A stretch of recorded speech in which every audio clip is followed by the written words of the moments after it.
Senderos. Charlas de montaña en cuarentena. Karl Egloff es un montañista ecuatoriano. Actualmente tiene el récord de ascenso en velocidad en 4 de las 7 cumbres que integran el circuito conocido como Seven Summits. Hola Karl, ¿cómo estás? Muchas gracias por aceptar la invitación de sumarte a este ciclo. Bueno, muchísimas gracias, Manuela. Es un honor para mí estar con ustedes desde aquí de Ecuador, un país hermano a la Argentina. Siempre es un gusto enorme poder charlar. Estamos en una situación muy atípica para el mundo y la verdad que Ecuador ha sido uno de los países más golpeados de la región por el coronavirus. ¿Cómo te encuentra este tiempo a vos? La verdad, sí, estás en lo correcto. Ecuador fue uno de los primeros países en Latinoamérica que tuvo contagios, que vinieron muchos de ellos desde Europa en vuelos internacionales y al inicio no se lo tomaba mucho en cuenta. Apenas se vio que era un virus bastante amenazador, que bastante peligroso.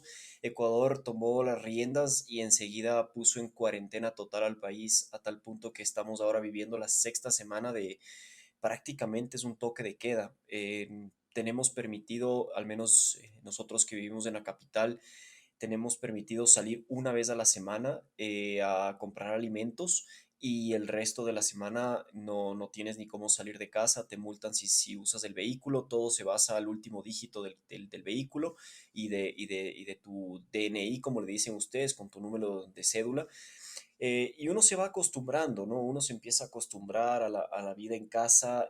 Yo siempre fui una persona muy hogareña, a tal punto que siempre traté de que en mi casa no nos falte nada, traté de que tengamos una pared de boulder, que tengamos un gimnasio pequeño, porque no soy mucho de gimnasios, me gusta pasar mucho en casa y me gusta a veces cuando no me da el tiempo también estar aquí. Y la verdad, ahora soy muy agradecido porque tenemos al menos las facilidades de poder ejercitarnos y sobre todo al ser padre de familia, tengo un niño de casi 4 años de edad que tiene muchísima energía igual que el padre, entonces nos divertimos mucho con el boulder, les suelo hacer unas tirolesas, colgarle unos columpios, algunas hamacas, siempre hay alguna actividad que hacer con él.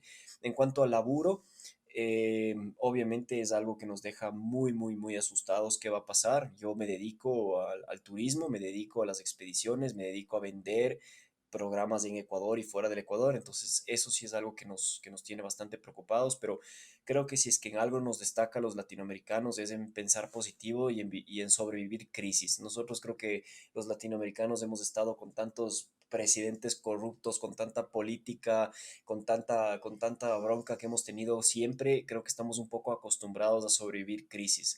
Y esperemos que esta no nos deje en el piso, sino que nos mantenga con la cabeza en alto. Yo creo que ya estamos en la parte final de todo esto y sin duda va a ser un año muy atípico. Justo venía conversando hace un par de minutos con organizadores de eventos que muchas de las carreras ya no se van a hacer este año, muchas de las expediciones ya no se van a poder efectuar este año en montañismo. Todo va a ser un año muy atípico, pero bueno, yo creo que de todo hay que sacar lo positivo, por más de que en esta ocasión positivo no haya mucho, pero sí hay siempre algo positivo. ¿Cómo fue que empezaste a hacer montaña, Karl? Tuve la suerte de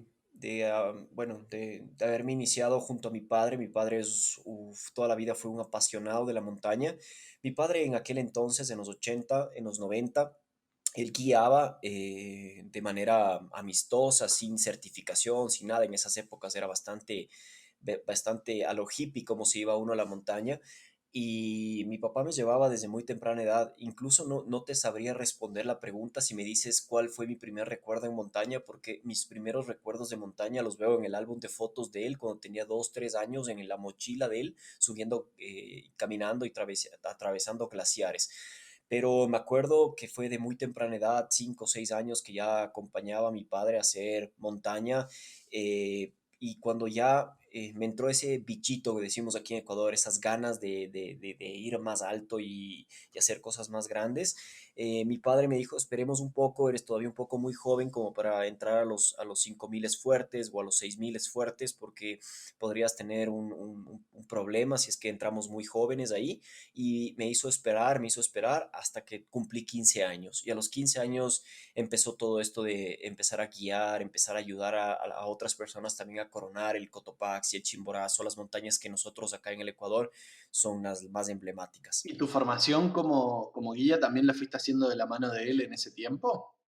Sí, la verdad es que como bien lo dices, la formación no había mucho tiempo en Ecuador, había una formación muy poco precisa, muy poco profesional. De entre los 90 empezaron ya a hacerse las diferentes formaciones nacionales y a mí nunca me llamó tanto la atención la formación nacional hasta que un día, ¡pum!, llega a Ecuador la escuela UIAGM, que es la máxima autoridad de montaña, y cuando llega esto al Ecuador en el 2016, decido hacer todos los cursos respectivos y en esos me encuentro. Soy aspirante a guía de montaña desde el 2016 y justo este año 2020 tenía que rendir los exámenes finales de guía ya para tener el bache final.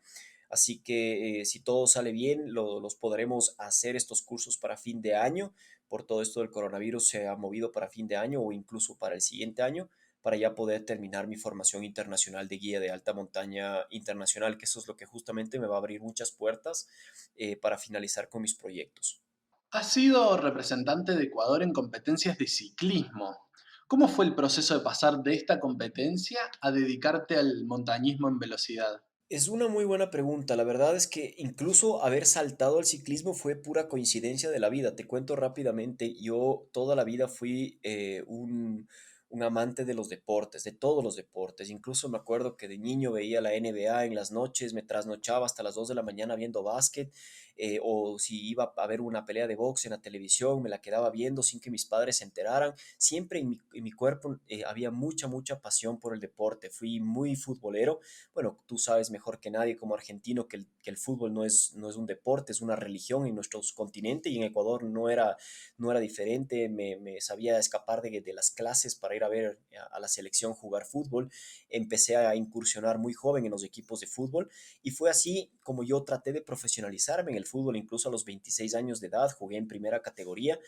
No llegué a debutar como profesional, pero pude entrenar con equipos de primera categoría aquí en el Ecuador y luego por una lesión fuerte que tuve en los aductores, tenía que obligatoriamente dejar por un tiempo el fútbol y fue ahí en donde me invitan a correr una carrera de ciclismo de montaña. Y fue algo así de muchísima coincidencia porque yo usaba la bicicleta como un transporte, no, como un medio de transporte nada más. Y quién diría que 7 años después habría vivido toda esa trayectoria de ciclismo, 70 80 medallas de oro para el Ecuador, representé al Ecuador en mundiales, estuve parado por primera vez como primer representante del Ecuador en la clasificación UCI entre los 80 mejores del mundo en el 2012. Y cuando llego al 2012, llega un año de transición. ¿Por qué? Porque a los 31 años de edad tenía un cuarto lleno de trofeos, tenía un cuarto lleno de medallas, pero no tenía nada más que eso. No tenía ni con qué sacarle a comer a una novia, no tenía ni con qué vestir. Y me di cuenta de que todo esto era un hobby empedernido que tenía en la cabeza, que no podía yo seguir en algo que me quitaba todo el tiempo del mundo para algo que no podía ni anhelar, tener una estabilidad económica y financiera en casa. Así que decido a los 31 años de edad darme un tiempo para pensar bien fuera del turismo que siempre nunca dejé de elaborar, pero decidí abrirme un poco del ciclismo de montaña porque todos los años era lo mismo y lo mismo, competí en las mismas competencias y fue así donde me invita una agencia suiza a subir el Kilimanjaro. Y cuando me voy yo a guiar una expedición al Kilimanjaro, me pongo a correr en las tardes, algo que yo hacía mucho aquí. Siempre que me iba a guiar en las montañas en la tarde, cuando mis clientes estaban descansando, agarraba mis zapatos para trotar y me iba a correr en la montaña, en el cerro, y regresaba antes de que mis clientes se despertaran. Para mí era algo muy normal, era un tiempo libre, como lo digo yo. Pero esto en el Kilimanjaro fue algo que llamó mucho la atención a la gente y fue así como Suiza, el lugar que me había mandado a la montaña, se entera de esto Y ahí es donde ellos me contactan y me dicen, oye, Carl, quisiéramos patrocinarte para que intentaras hacer un nuevo FKT, un nuevo récord mundial de velocidad en el Kilimanjaro. Y así es como realmente empezó todo, por pura coincidencia de la vida, que ellos me mandaron allá y me dijeron, intenta. Y yo dije, uy, ¿y ahora con quién, contra quién es la cosa? Contra un tal Kilian Jornet. Y digo, ¿en serio? ¿Y quién es Kilian Jornet? Y me dijeron, mira, anda, chequéalo en Google, averigua quién es él y inténtalo, nosotros te ayudamos a pagar el pasaje aéreo y todo. Y fue así como yo de ciclismo cambié totalmente al mundo de velocidad. Pero cabe recalcar una cosa, yo nunca dejé de hacer montaña, simplemente no le veía yo una montaña el subir en velocidad, porque para mí era una profesión, un trabajo, y como no quieres correr una montaña porque vas a asustar a tus clientes, para mí como que me tocó romper ese mito, ese tradicionalismo que tenía de mi padre. ¿Y cómo se da ese inicio para empezar a correr en la montaña? En finales de diciembre del 2012, un gran amigo, mi compañero de todas las aventuras, Nicolás Miranda, que en ese entonces era ya un buen amigo mío, me dice, oye, Carl, vamos a correr al Cotopaxi. Y le digo, ¿y cómo? ¿Cómo que a correr? Me dice, sí, vamos a subir lo más ligero y lo más rápido posible en el menor tiempo posible. Dije, perfecto, ¿y cómo funciona esto? Me dijo, no, vamos, vamos, yo te explico. Entonces llegamos allá y fue así como él me dijo, no, deja todo el equipo de montaña, solo anda con una primera capa, lleva esto, esto, esto, y el resto deja en el carro, en el vehículo, en el coche. Y fue así como llegamos al refugio y él me dijo, bueno, vamos a salir juntos y cualquiera que esté más rápido no regrese a ver y que se vaya a la máxima velocidad. Y fue así como, por coincidencias de la vida, sin saber que yo podía hacer esto, corrí a la cima del Cotopaxi. Nicolás me había informado que había un récord vigente de solo ascenso de 1 hora 35 minutos. Y cuando yo llegué a la cima había marcado 1 hora 15 minutos. Entonces digo, creo que estoy yendo bastante rápido y me fue bastante bien, pero yo no sabía bien en ese momento de qué se trataba este deporte. No, no, no es un deporte que tú leas en los periódicos o veas en la televisión o tengas mucha información de este deporte. Así que para mí fue, ok, hice feliz a mi amigo, pudimos bajar el récord mundial del Cotopaxi. Y fue así cuando yo regresé al refugio y impuse ida y vuelta el Cotopaxi en 1 hora 37, que normalmente se hace unas 8 o 9 horas. Llamó mucho la atención a la gente. Y la gente, mucha gente que estaba en ese momento ahí en el parque, empezaron a decir, wow, Carl, eso es increíble. Y yo no tenía mucha idea de qué era esto, hasta que empezamos a darle forma y dijimos, ¿será que podemos hacer esto en otras montañas que no conocemos tanto? Y así como que poco a poco empezó esto a rodar. Un poco relatabas de cómo nace la propuesta para intentar batir el récord en Kilimanjaro. ¿Cómo fue esa experiencia? Fue una experiencia increíble porque la verdad es que si es que algo nos destaca a los latinoamericanos es que sabemos aprovechar nuestras oportunidades. No, no, no estamos rodeados de oportunidades todo el tiempo. Vivimos en países muchas veces en desarrollo, en donde a veces sueñas con una oportunidad. Y cuando a mí me dijo la agencia, oye, te vamos a pagar todo, dije, bueno, perfecto, yo no tengo nada que perder, absolutamente nada que perder. A mí no me conoce nadie, no es que esté apostando dinero en esto. Y cuando ya estuve ahí en el Kilimanjaro y empecé a correr, me di cuenta de que, era bastante duro el correr ya a esa distancia, ya no eran distancias cortas. El Cotopaxi, por darte un ejemplo, del refugio a la cumbre, ida y vuelta, son 6,5 kilómetros, no es mucho. En el Kilimanjaro, la ruta más corta es una maratón completa, son 42 kilómetros. Yo nunca había corrido esa distancia, así que me puse a correr, intenté correr. Y sobre todo la cabeza me jugaba mucho, saber que ibas a enfrentar un tiempo que era de Kilian Jornet, el Messi del trail running, el Messi de estos deportes de aventura. Entonces, la cabeza creo que fue algo que me jugó mucho. No dormía muchas noches por tener esa nostalgia de, y ahora me va a sacar tanto tiempo y no voy a cumplir con lo que me pide la agencia. Cuando ya llegó la hora cero y empecé a correr, todo se liberó en los primeros segundos. Ni bien empecé a correr, ya estaba como que otra vez en lo mío, en mi elemento, algo que me hizo regresar a ver toda mi infancia, que hacía lo mismo en la montaña, salía a correr siempre que podía. Y cuando ya llego a la cima y veo el tiempo y estaba como 24 minutos debajo del récord, empiezo a creer realmente en que es posible. Y bajo lo más rápido posible. Incluso tuve muchas experiencias negativas por falta de experiencia. Tenías lleno de ampollas los pies, tenía sangre en los tobillos, me moría del calor, estaba deshidratado y todo. Bueno, muchas cosas. Era mi primera vez que hacía algo así. Y cuando llego al portón final del Kilimanjaro y veo el reloj, habían sido 32 minutos menos. yo no entendía la magnitud de lo que había hecho. Para mí fue algo muy ingenuo y dije, cumplí con la agencia, espero que la agencia me vuelva a contratar como guía y fue un boom porque tuve hasta rueda de prensa ya en Tanzania, empezó el contacto ya con Kilian, empezaron las marcas grandes de afuera a regresar a ver y decir, a ver, ¿quién es este tipo? ¿De dónde viene? ¿Y de dónde asoma este señor? Y empezaron a mostrar interés de esta persona desconocida en Ecuador. Y para mí fue algo que me carcomía la cabeza porque decía, a ver, fue suerte, ¿qué fue lo que sí estoy seguro es que tengo que mejorar corriendo? Porque tenía muchas falencias corriendo, me dolía el cuerpo, me dolía la espalda, entonces dije, tengo que dedicarme a correr. Y desde entonces empieza este capítulo de uno tras otro, ir por estos FKTs y cada vez volverme un mejor corredor y sobre todo ser más inteligente en las planificaciones. ¿Cómo fue esa preparación? Porque mencionabas que mentalmente fue un gran esfuerzo intentar Kilimanjaro y de esa primera experiencia, ahora, ¿cómo fue esa preparación mental? La preparación mental es algo que pasa en todo, creo yo, no solamente en mi deporte, pero yo creo que en el deporte al que yo me dedico, piensas no solamente en el tiempo, sino también en las condiciones de la montaña. Piensas, creo que eso es algo, por ejemplo, ahora el de Nali, que fue el último, piensas todo el tiempo de cómo va a estar la montaña, en qué segmento y cuánto vas a perder tiempo en este y en este segmento. Y en el Kilimanjaro no era diferente. Yo cuando fui a reconocer la ruta, porque tuve la oportunidad de reconocer una sola vez antes la ruta, la hice en una neblina terrible, no se veía ni un metro, ni un metro. Y para poder encontrar el camino, me habían ayudado la gente de allá en el Kilimanjaro a escribir en el piso mi nombre con un spray y así llegué yo a la cima esa vez. Entonces yo tenía mucho miedo de perderme, tenía mucho miedo de no encontrar la ruta. En esas épocas no había tanto esto de descargarte las rutas y tenerlas en el GPS. Recién ahí empezaron a innovar los relojes. Entonces yo realmente me fui con esa duda de cómo me iba a sentir en altura, si es que iba muy rápido adelante, cómo iba a ser la parte final, el ascenso a los 5.000 metros de altura.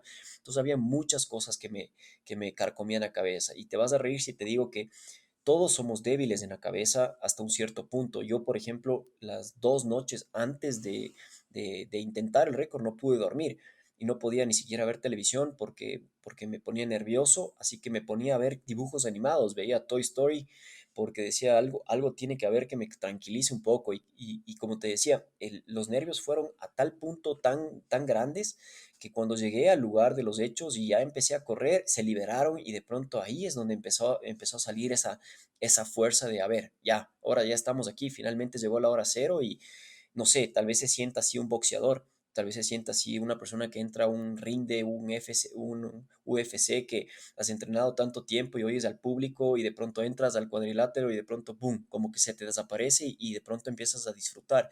Eso a mí me ayudó mucho el factor, a ver, estás haciendo lo que amas, toda la vida has querido hacer, correr y hacerlo en el menor tiempo posible, ahora está ahí, es tu oportunidad. Una montaña que también te ha marcado fue la Concagua. ¿Qué significa para vos esa montaña?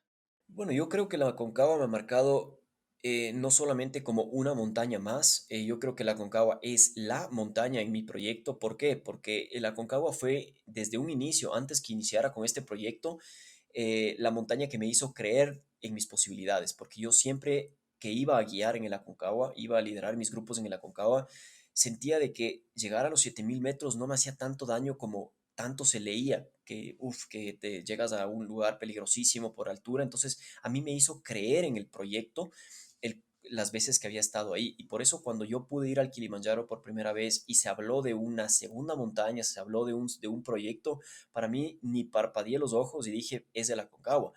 Claro que luego se volvió algo muy gracioso porque ni bien yo anuncio, Kilian anuncia también que va a la Concagua en esa temporada. Entonces de pronto fue algo de que empezamos de cero, ese trabajo mental de saber que o no, ahora va a ir él, va a ir más preparado con su equipo y con todo. Entonces volvió este tema mental. Entonces yo dije, para poderlo trabajar mejor, yo sin duda alguna me voy a dedicar a correr 6 meses.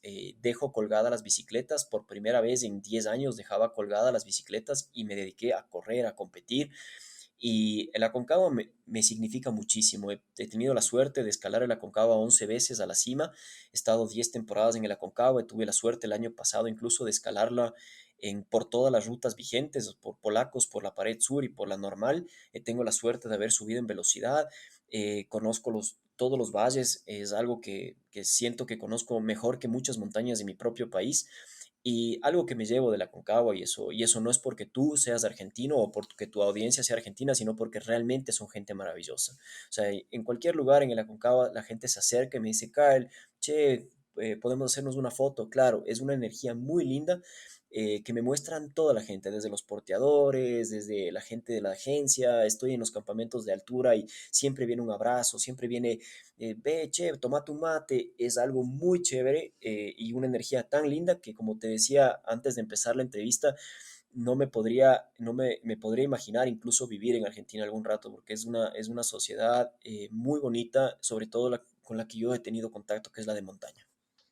Y ese intento de récord que lo haces prácticamente junto con Kilian, ¿cómo es? Sí, la Aconcagua Kilian fue en diciembre y impuso un tiempo a vencer muy fuerte. Había bajado el récord de Jorge Goicoechea. Y bueno, el récord de Jorge Goicoechea siempre fue un tema de no fue registrado por el parque, no hubo los permisos. Entonces a la final estuvo ese récord como que siempre un poco en discusión. Empezó en el puente, no empezó atrás en las lagunas, pero nadie quita que Jorge Goicoechea es y tuvo muchísimo protagonismo en el montañismo mundial. Es una persona muy reconocida. Y cuando vino Kilian y pone el nuevo récord claro, en 12 horas y 51 minutos, para mí fue una oportunidad más. ¿Por qué? Yo estoy seguro, y eso te lo digo abiertamente, con el corazón en la mano, yo creo que si es que no existiría Kilian, no a mucha gente le interesaría lo que hago. Es el hecho de que sea él el que ha puesto los récords a nivel mundial y que sea una eminencia en el mundo del trail running y del mundo de skyrunning, que todo el mundo regresa a ver lo que hace Kilian, y que haya alguien que haya roto los récords, regresan a ver quién es esa persona. Entonces yo tuve mucha suerte. No es que yo lo haya planificado de esa manera, simplemente han sido una oportunidad tras la otra. Y cuando Kilian estuvo ahí en diciembre, impone un nuevo récord, estaba el Aconcagua en boca de todos, estaba en boca de todo el mundo. Y yo ya había planificado igual 6 meses antes ir allá, pero yo había planificado irme en febrero. ¿Por qué? Porque no me gusta la aglomeración de gente. Y yo sí quería irme en una época en donde haya menos gente en el Aconcagua, y por eso siempre me voy en febrero a la Aconcagua. Y cuando tuve la suerte de conocer a Mariano Galván, y con Mariano Galván nos pusimos a conversar en los campamentos altos de arriba, y Mariano me decía cómo había aclimatado Kilian, que él vio algunos errores por aquí y por acá, y lo pusimos a analizar. Y claro, yo no vine por el proyecto únicamente, yo vine a guiar. Es más, yo pedí la mano a mi mujer unos días antes del récord, estuve guiando una expedición en donde ella también era parte, y luego bajé yo a Uspallata y luego volví a la Concagua. Y tenía ese miedo del tiempo nuevo que había establecido Kilian, que era muy ajustado, y hasta Nido de Cóndores, que es básicamente el 80% del récord. Teníamos el mismo tiempo, teníamos exactamente el mismo tiempo, ni un minuto más, ni un minuto menos. Y fue ahí en donde dije, a ver, ahora sí, Carl, saca todo lo que tú puedas en altura. Y fue ahí donde pude hacer la diferencia de la hora, que finalmente pudimos culminar el proyecto ida y vuelta en una hora menos, que fueron en total 11 horas 49 minutos. Fue ahí en donde y agradezco a la Concagua que se me abren las puertas internacionales. De pronto era una noticia en España, era una noticia en Suiza.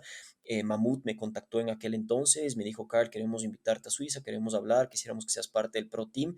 Empezaron a pedirme autógrafos incluso en la biblioteca de Desnivel, algo que para mí era algo histórico, en donde había firmado Reinhold Messner, en la pared, Iván Vallejo, muchísimas personas y eminencias del deporte. Y para mí fue algo muy nuevo empezar a manejar redes sociales ya a un nivel tan grande, de miles de seguidores, cosa que yo toda la vida fui una persona desconocida en el deporte. Simplemente lo he hecho con mucho amor y me encanta lo que hago, pero la Concagua fue esa gran puerta hacia afuera.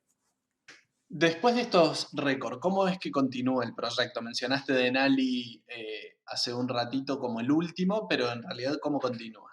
Mira, el orden cronológico, debería basarse a la dificultad, y en general a una estrategia de física y en mi caso es más una estrategia económica porque como tú sabes hay Seven Summits que son impagables. O sea, realmente cuando yo me puse este proyecto en la cabeza hace ya 5 años atrás, no me habría imaginado que me encuentro ahora en este momento complicado porque son tan costosos los proyectos. El orden que nosotros tomamos luego de la Concagua fue, ok, vamos a tener que salir de nuestra zona de confort, vamos a tener que escoger una montaña llena de glaciar porque es el orden que nos permite el presupuesto y fue así que escogimos el Elbrus.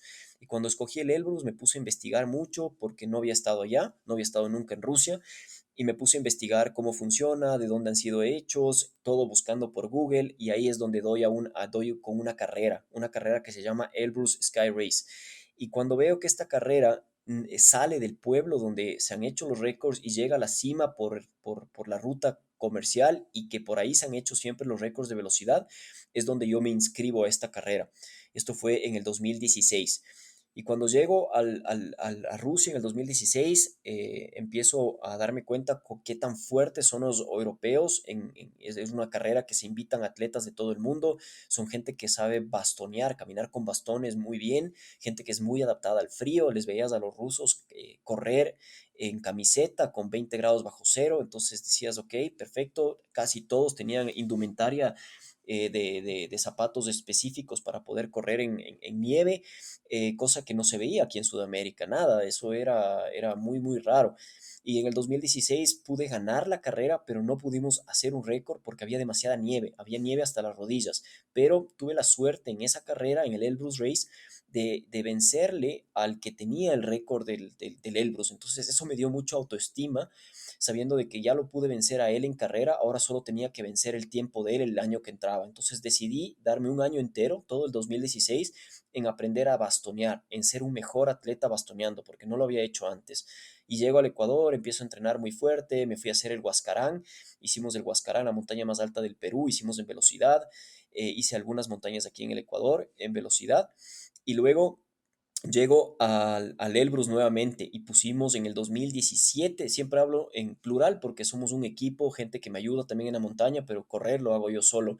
Y en el Elbrus pudimos bajar el tiempo por 19 minutos, que suena como que no es mucho, y de hecho no es mucho, pero es una montaña que toda la vida los soldados de la Unión Soviética, los soldados de Rusia, siempre han hecho campamentos ahí porque tienen frontera con Georgia. Y por lo mismo, siempre han hecho estas competencias de velocidad al Elbrus. Entonces, yo siempre supe que iba a ser muy apretado bajarle minutos, bajarle un poquito el tiempo. Y estuve muy contento de que hayan sido casi 20 minutos. Fue un récord que me costó mucho porque es una montaña muy fría. Tuvimos 28 grados bajo cero. Todo el agua que yo llevé se me congeló y es una montaña muy agresiva en desnivel. Estamos hablando de 3.300 metros positivos en solo 12 kilómetros de distancia. Entonces, una montaña bien parada, como le diríamos aquí en Ecuador. Luego del Elbrus, nos quedamos pensando cuál sería la siguiente y por razones de estrategia económica, hasta para podernos vender mejor, decidimos que el mejor sería el Denali, la montaña de Norteamérica, la montaña de Alaska. Y el Denali nos tomó igual 2 años. El primero fue el 2018 y el segundo fue el 2019.